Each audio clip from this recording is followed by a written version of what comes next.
Hello, Michael Tellinger here with another frequently asked question, and this time we deal with a question: if there's no money, how do we buy stuff? If there's no money, how do we buy stuff? Once again, this question goes back to possibly 10 years ago, or maybe even further back, when the Ubuntu one small town or contributionism philosophy was still in its infancy, and we were talking about creating communities with no money, or creating communities without money, or communities where money is not needed. And this caused quite a bit of confusion. So let me clear this up for you, because this is really important.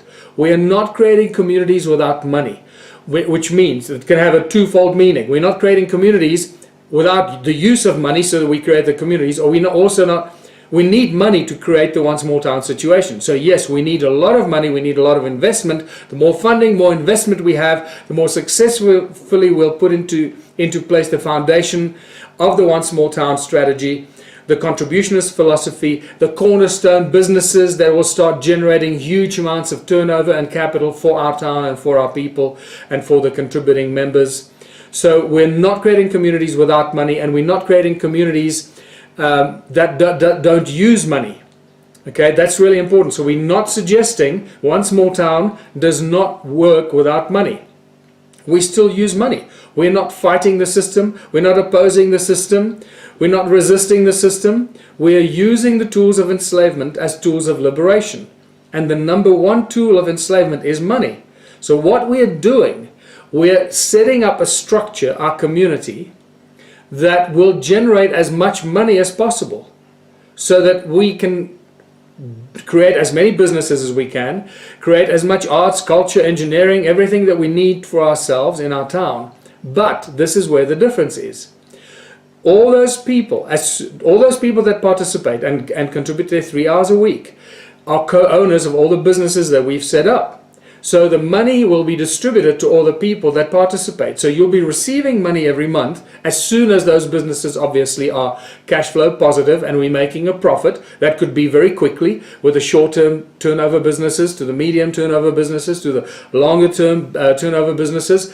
And as we create more and more businesses, the distribution of funds and actual money, cash, to the members of our community will keep increasing every month.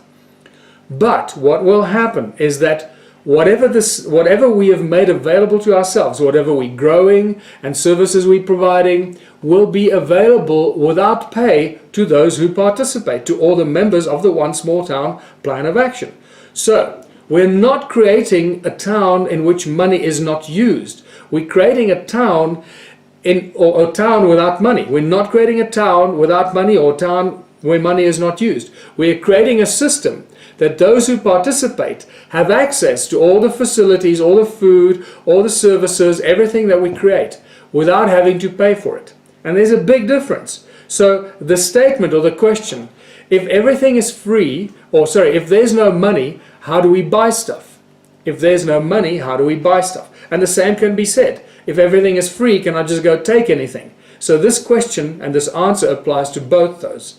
First of all, things are not free. You're getting them because you contributed some time and effort. So it's an exchange, although we're not, once again, this could be a double-edged kind of answer, because some people might confuse this with bartering and trading. This is not what we're doing. This is a one-to-many exchange. The difference between bartering and trading and contributionism, bartering and trading is a one-to-one exchange, which is just a form of, you're just exchanging money. Your duck and your chicken becomes a different form of money, and I'll talk about that in a separate video. What is the difference between contributionism and bartering and trading? There's a huge difference. That's why bartering and trading does not work, and we certainly do not promote bartering and trading of any kind, because that will lead to somebody taking control and having control. Because keep in mind, he who has more chickens, he who has the most chickens, or he who has the most to barter with, will ultimately rule the roost. And that's what we don't want to do. That's just a different form of control, capitalism, and exploitation. Contributionism is a one-to-many sharing, the sharing of resources across all sectors of society, all the different industries and things that we do. So whatever it is you do for your community, you do for everyone. And if that applies to everybody, that means there is no bartering and trading. We literally just make everything available to everyone all the time. So, If there's no money, how do we buy stuff? Is answered very simply. I trust you have the answer for yourself by now.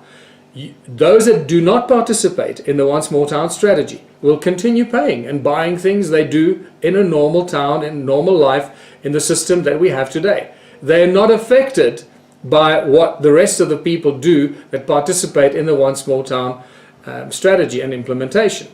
So the average person will carry on paying and buying stuff as they do. It's those that participate in the One Small Town implementation and contribute their 3 hours a week.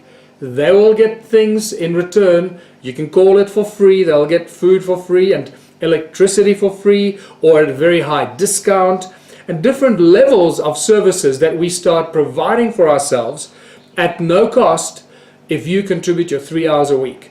So can you see the difference by now? So this is a very fine line. It also crosses the lines of bartering and trading and contributionism and the differences there, and what it means for things to be free, and why do you get something in return that looks like you're getting something for free, and why doesn't that family or those people get it for free? Hopefully this makes sense. All you got to do is contribute 3 hours a week, and everything becomes available to everyone in our town, everything that we do for ourselves. So there will be money in our town. We'll be making loads of money for ourselves and distributing all the money, but we will not have to use the money. All those that participate will not have the need to use the money. And this means that you'll keep putting the money in your bank, and your bank will grow every month. You'll have more and more money in your bank account. You'll obviously need to use it when you leave the town and you travel somewhere, you go somewhere else where they do not have a One Small Town plan of action. So the world carries on, but we're just getting stronger and more financially independent, more technologically independent on every level, and obviously that success will very quickly then start to rub off on other towns, the people of other towns, other mayors and councils. They'll see how successful we are, and they'll want to do the same. This is a very simple thing. Once people see somebody succeed, they go, wow, why are they so successful? And they've done what? All they've done is contribute 3 hours a week, and they set up all these businesses that they all co-own. Wow, that's a very simple plan. So I trust this answers that very simple question. And until next time, this is Michael Tellinger. Bye for now.